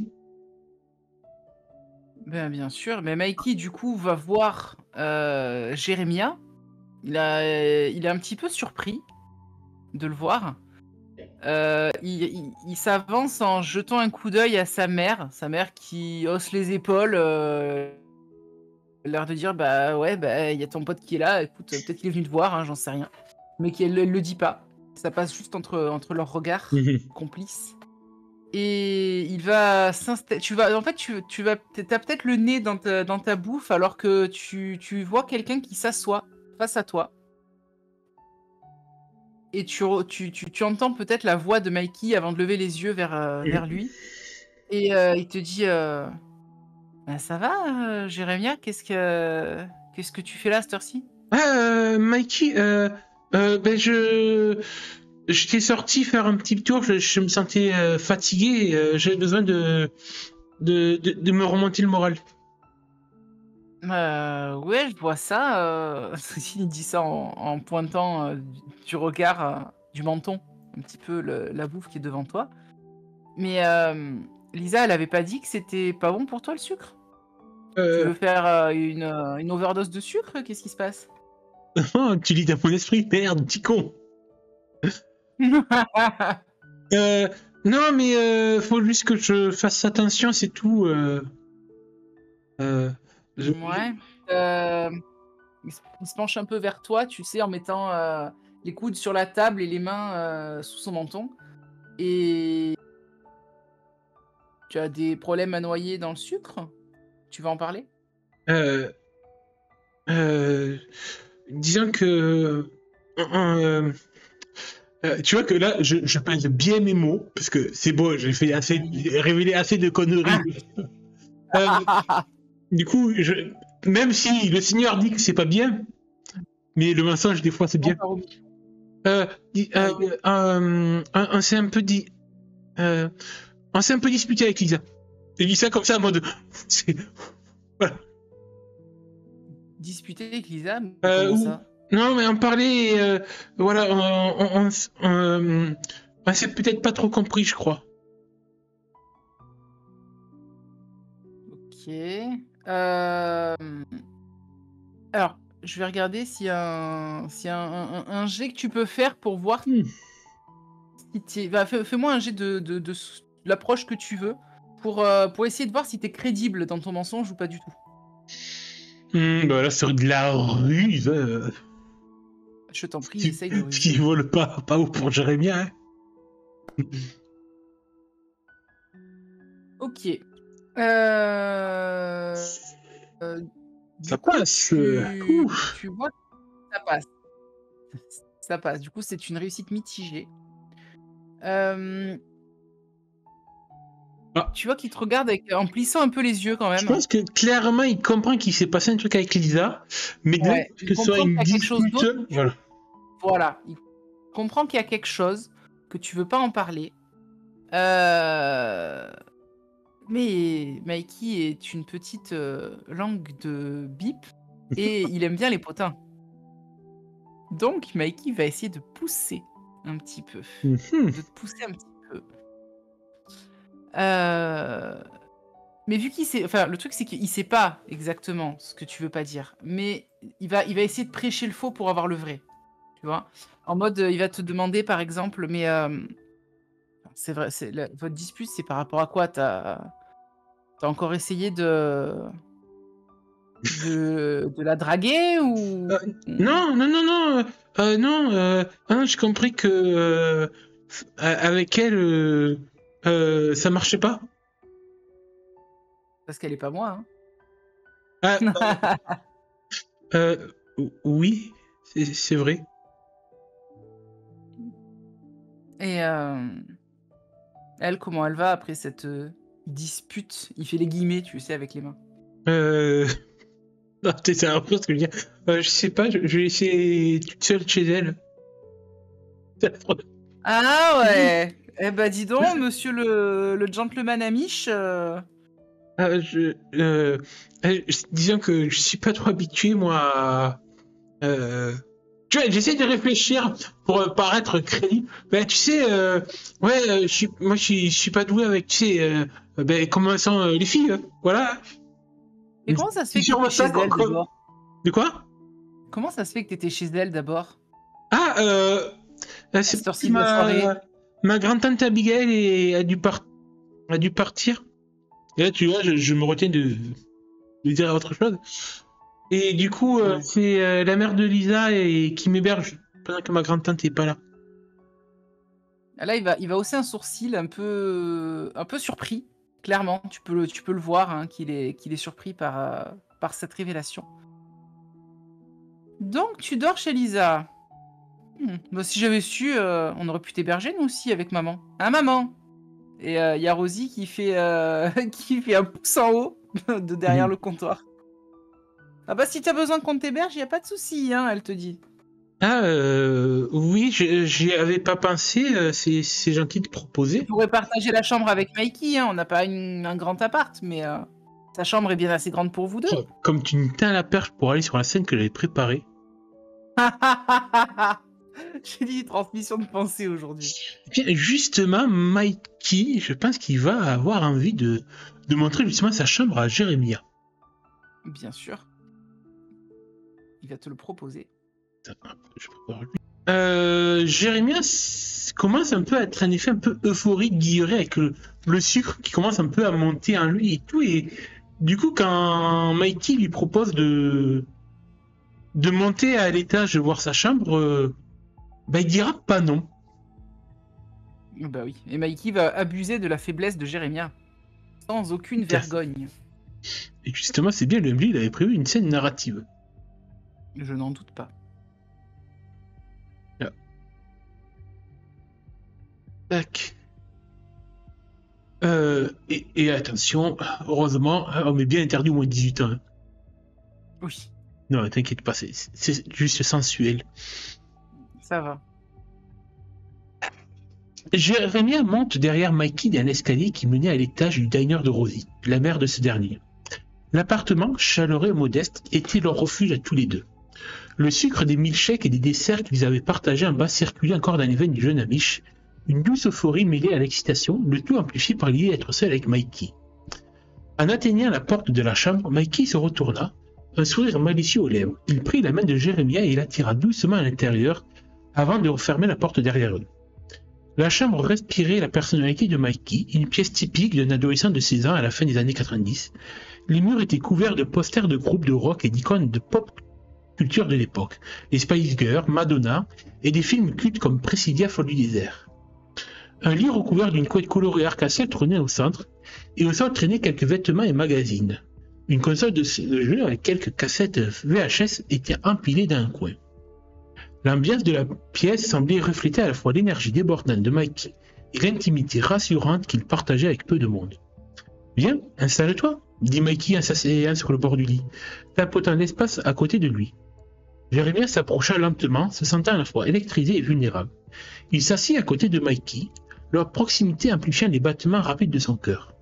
Ses pensées virevoltaient entre appréhension et désir. Mikey, plus confiant, entremêla leurs doigts et se tourna légèrement vers lui. « Tu es nerveux ?» demanda-t-il d'une voix douce, presque taquine. « Oui, un peu, avoua Jérémia, incapable de mentir sur le regard pénétrant de Mikey. Mais je suis aussi excité. »« C'est moi qui te fais cet effet ?» murmura Mikey en glissant sa main sur la cuisse de Jérémia.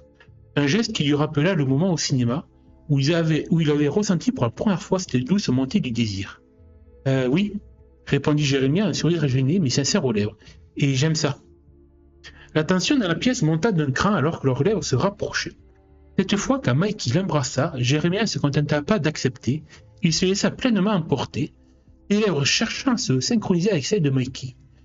Ce baiser, plus passionné que le précédent, éveilla en lui des sensations nouvelles et exaltantes. Il était maladroit, bien sûr, mais Mikey le guida doucement, jouant avec sa langue lui montrant comment répondre à ses gestes intimes. Après plusieurs longues minutes, ils se séparèrent pour reprendre leur souffle. Le regard de Mikey plongea dans celui de Jérémia. « Je sais pour Émilie.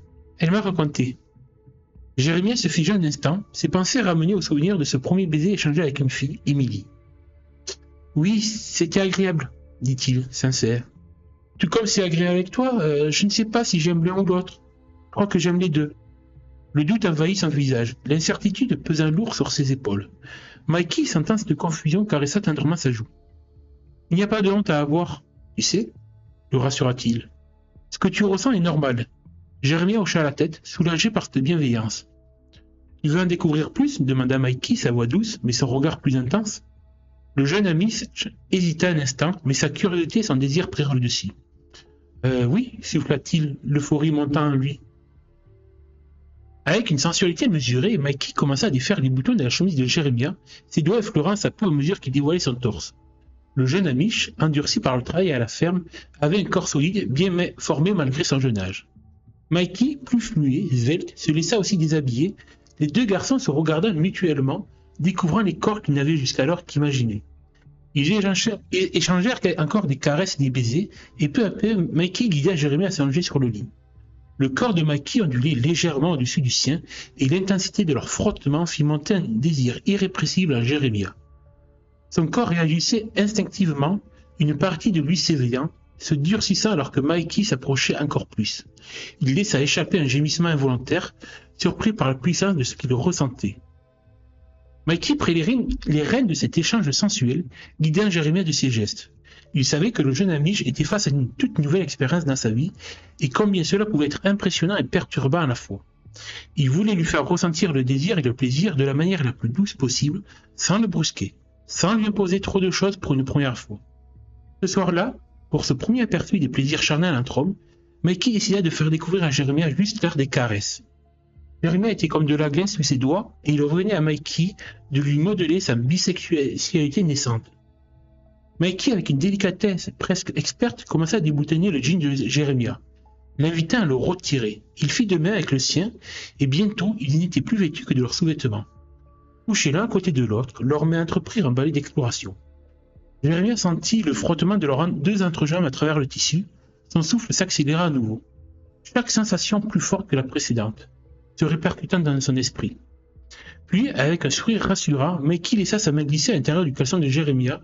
Ce dernier s'étendit légèrement, mais Mikey murmura à son oreille. « Ça va, détends-toi. » Les doigts de Mikey commencèrent un va-et-vient délicat, une première pour Jérémia qui n'avait jamais imaginé que ce genre de contact pouvait procurer un tel plaisir, surtout dans le corps d'un humain. Lentement, il se relâcha, laissant la chaleur du moment l'envahir complètement. Puis, guidé par Mikey, il entreprit lui aussi de toucher son compagnon, d'abord avec hésitation, puis, sentant le plaisir monter à Mikey, il s'adapta au même rythme. Leurs corps se synchronisaient dans cette danse intime. Leur respiration devenait saccadée, et leurs mouvements plus frénétiques alors que l'extase les gagnait. Jérémia sentit son corps exploser dans une vague de plaisir qu'il n'avait jamais connue auparavant. La sensation était puissante, bouleversante, et laissa échapper un long râle, suivi peu après par celui de Mikey. Reprenant difficilement son souffle, Jérémia resta allongé, épuisé, mais comblé. Mikey posa une main sur son torse, le rassurant avec un sourire doux. « Ça va? Tu as aimé ?» demanda-t-il. « Oui, » souffla Jérémia, encore sous le choc de cette nouvelle expérience. « C'était merveilleux. » Lorsque Mikey se blottit contre lui, posant sa tête sur son torse, Jérémia ressentit une étrange tranquillité l'envahir, une fatigue douce et apaisante alors qu'ils sombraient ensemble dans un sommeil réparateur. Et tandis que Jérémia s'endort dans les bras de Mikey, dans sa chambre, Oui. Lisa se retrouve toute seule. Mais oui. Encore. Toute Elle seule. va encore passer la nuit toute seule dans sa chambre, dans sa maison. Est-ce que tu veilles tard? Oui, parce que je pense que je vais avoir du mal à m'endormir. Comme je te disais, avec tout ce qui se passe, etc. Et il y a des chances qu'à 3h du matin, je sois encore réveillée.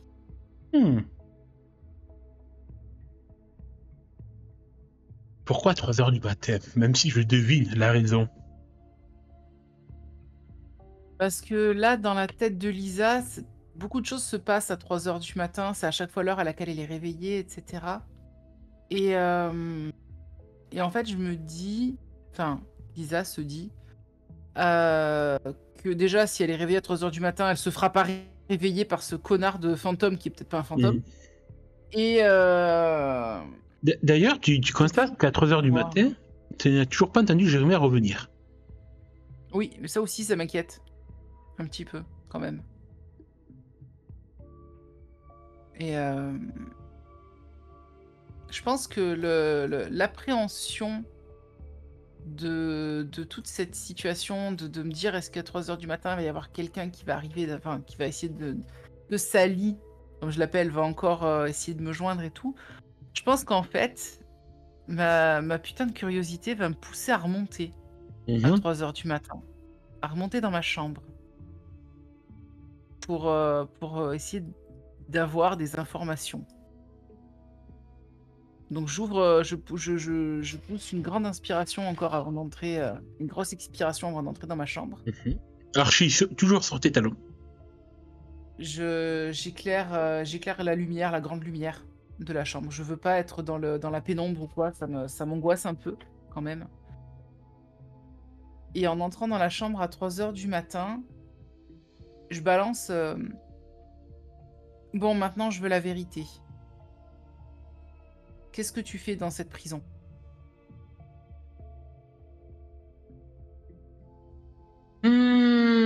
Qu'est-ce que tu fais dans cette prison?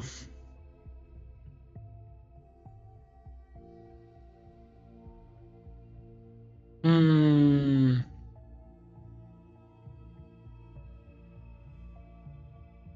Hop, je te fais déplacer à gauche. Donc le premier lettre, c'est le I. Oui. Il aime mi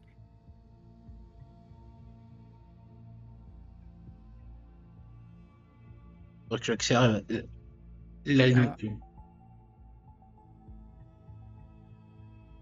Ah. Et on réfléchit aussi à la bonne orthographe. Oui, bah, il m'y a enfermé, j'imagine. Ah, mais t'es pénible! Non, mais je te fais J'imagine permettre que je regarde à gauche, tu dis c'est bon, j'ai compris, pas venez aller au bout, hein. Bah, c'est exactement ce qui se passe. C'est du style, ok, il t'a enfermé, mais pourquoi? Qu'est-ce que t'as fait pour être enfermé là?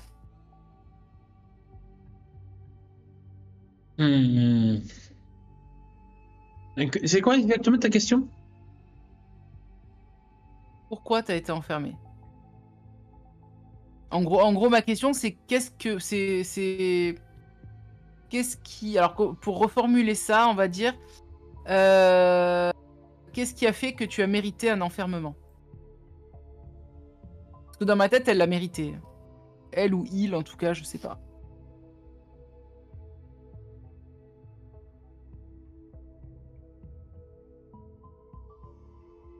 Elle...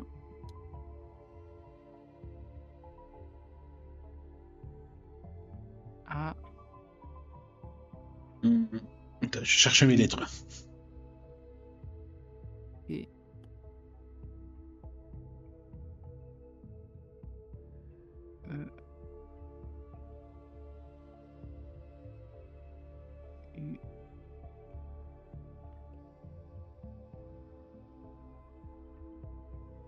La peur.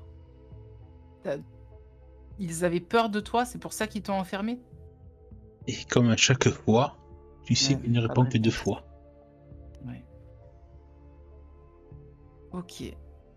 Et du coup, bah, je vais lui dire à haute voix, je sais pas si il ou elle va m'entendre, mais je lui dis, je me retourne vers le miroir en fait, en disant ça. Je lui dis, écoute, je sais pas ce qui se passe, mais j'ai vu la réaction de Jérémia quand il a vu ce miroir. J'ai confiance en lui, malgré ce qu'il est. Et je pense que si t'as été enfermé ici, parce que la personne qui t'a enfermé dans ce miroir avait peur de toi, c'est peut-être à raison. Et je vais Et pour la prendre première mon fois, tu drap. vois que le reflet va s'animer. Ouais. Comme si ton propre reflet, toi, tu soufflais sur la vitre Oui. pour faire de la buée. Et tu vois ton reflet, toi, tu dis ça trop, marquer quelque chose avec son doigt. Je m'approche du miroir pour regarder. Toi et moi et toi, nous sommes pareils.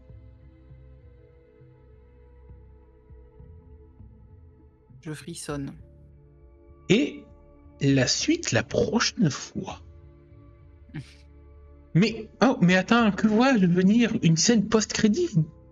Alors que un jeune ami profite des plaisirs humains, du moins un jeune extraterrestre profite des plaisirs humains, et tandis qu'une humaine se pose des questions face à des problèmes extraterrestres. il va se passer une petite scène. Oh. Ah oui, j'ai préparé beaucoup de textes pour ça. Ah bah oui, je vois La ça. nuit était tombée depuis bien longtemps sur Amber Lake, enveloppant la petite ville d'une obscurité humide et glaciale. Le souffle du vent faisait bruire les branches des arbres, et le parfum humide de la forêt d'Aspenwood imprégnait l'air, lourd de mystère et de menaces. Meredith Carter, shérif d'Amber Lake, avait espéré que sa journée était terminée. Depuis une demi-heure déjà, elle s'était préparée à rentrer chez elle, rêvant d'un bain chaud et de silence. Mais son téléphone avait sonné, brisant son illusion de repos. Sous la lumière crue de sa lampe torche, elle progressait péniblement à travers les sentiers boueux, craignant intérieurement de ne pas avoir pris ses bottes. La terre meuble s'infiltrait dans ses chaussures, alourdissant chacun de ses pas. Le vent soufflait avec une insistance froide, faisant gémir les branches des vieux chênes comme si la forêt elle-même murmurait des secrets oubliés. Chaque craquement, chaque frémissement semblait décupler le malaise qui grandissait en elle. Elle repéra finalement, non loin, l'éclat d'une autre lampe torche qui se balançait dans la nuit. Un homme l'appela d'une voix rauque. « Shérif, c'est par ici !» cria une silhouette. Meredith renifla, ajustant son manteau contre l'humidité mordante, et pressa le pas. Elle connaissait bien cette voix. Jot, un homme qui traînait bien depuis des années dans les environs, à moitié ermite, à moitié bricoleur, une légende locale. Personne ne savait vraiment ce qu'il faisait là. Il avait tout plaqué un jour, disparu dans les bois pour y construire ses cabanes, loin du monde civilisé. Certains disaient qu'il avait gagné à la loterie et perdu la tête. Il portait, comme toujours, sa fameuse casquette des Thunderbirds, l'équipe locale, comme s'il s'agissait de l'objet le plus précieux qu'il possédait. Meredith arriva à sa hauteur, et à un regard, elle sut que ce qu'il avait découvert n'était pas quelque chose qu'elle pourrait oublier de sitôt. « Montre-moi ça, Jot, ordonna-t-elle, une voix plus dure qu'elle ne l'aurait souhaité, dissimulant l'angoisse qui se tissait dans son ventre. Sans un mot, Jot, ses mains tremblantes, la guida dans les ombres projetées par les arbres. Le sentier qu'ils empruntaient longeait le vieux Amber Lake Summer Camp, un camp de vacances en bois où des générations d'enfants étaient venus passer des étés insouciants. Mais ce soir, l'endroit avait une toute autre allure. Les cabanes semblaient silencieuses et vides, comme des spectres veillant sur les cauchemars enfouis dans la forêt. Au loin, le clapotis de l'eau noire du lac s'entendait, rythmé par le vent qui hurlait par intermittence. Tout semblait étrangement paisible, en contraste avec l'effroi que Meredith sentait grimper en elle. Jot la mena jusqu'à un arbre abattu, rongé de l'intérieur par les termites. Ses racines gisaient comme des doigts tordus, griffant le sol. Le tronc massif était creusé, une cavité obscure apparaissant sous le faisceau de la lampe torche. « Là, dans le creux du tronc !» murmura l'homme, la terreur imprégnant chacun de ses mots. Meredith sentit une sueur froide glisser le long de sa colonne vertébrale. Elle se pencha, éclairant l'intérieur du tronc. Le faisceau de lumière glissa doucement jusqu'à ce qu'il se figeait sur une forme inerte. Son cœur manqua un battement. « Oh, Seigneur !» souffla-t-elle en reculant d'un pas. Un corps glissait là, à demi enfoui dans la pourriture du bois. Un adolescent, peut-être 16 ou 17 ans. Ce qui restait de son visage était pâle, presque cireux. Mais ce qui attira immédiatement son regard, ce fut le haut de son crâne. Il manquait. La découpe était nette, presque chirurgicale. Meredith s'approcha malgré elle, éclairant les bords de la plaie. Les contours étaient étrangement réguliers, comme si quelque chose avait prélevé cette partie de son corps avec une précision malsaine. Son souffle devint court, et elle sentit son cœur s'emballer alors que son instinct la poussait à vérifier. Prenant une grande inspiration, elle éclaira l'intérieur de ce qui aurait dû être le crâne, et retint un cri de dégoût. Le cerveau manquait, complètement. Ses doigts se crispèrent autour de la lampe torche, et une vague d'angoisse l'envahit, menaçant de l'étouffer. C'était comme si son propre esprit refusait de comprendre ce qu'elle voyait, un mélange d'horreur et d'incompréhension qui résonnait dans son corps entier. Jot retira sa casquette, un geste nerveux qui trahissait la panique qu'il tentait de dissimuler. « Ça recommence, hein ?» dit-il d'une voix basse, presque suppliante. Meredith tourna lentement la tête vers lui, cherchant des réponses qu'elle savait ne pas pouvoir trouver. « Je le connais, murmura-t-elle finalement, son visage pâle sous la lumière. C'est un élève du lycée. » Ces mots se perdirent dans le vent qui sifflait entre les branches, et ma chère joueuse, Alban, c'est toi qui vas décider quel est l'élève du lycée de notre classe que Meredith, la shérif, vient de découvrir le crâne vide de son cerveau. j'ai envie d'être extrêmement vache et de dire que c'est Maïki. Alors non, mais qui passe la nuit avec moi? Oui, mais justement, ça peut être. Mais je vais pas. Enfin, je sais pas. Non, là, En gros, ça sera pas possible. ça sera pas possible. Ok. Alors, donc du coup, dans les élèves du Mais t'es vraiment une lycée- garce. Mais t'es vraiment une garce. Oui, mais complètement. Mais en fait, je t'explique pourquoi dans ma tête ça aurait pu. C'est tout simple, c'est qu'en fait, je me suis dit, si, je sais pas qui c'est le coupable, mais admettons que ça soit Jérémia qui s'en soit pas rendu compte parce qu'il était sous drogue de sucre. Peut-être qu'il pense Alors, tes dormir préjugés avec raciaux Maïki, sur mais pas. les millefeuilleurs, c'est raciste. On mange pas de tes cerveaux. Complètement. Ben, je vais dire que c'est Teddy Kefner, si tu veux bien. D'accord, Teddy Kefner. Ok. Ah, je ne l'avais pas vu venir, c'est là, en effet, d'accord, Teddy Kefner. Donc, la suite, donc, au prochain épisode.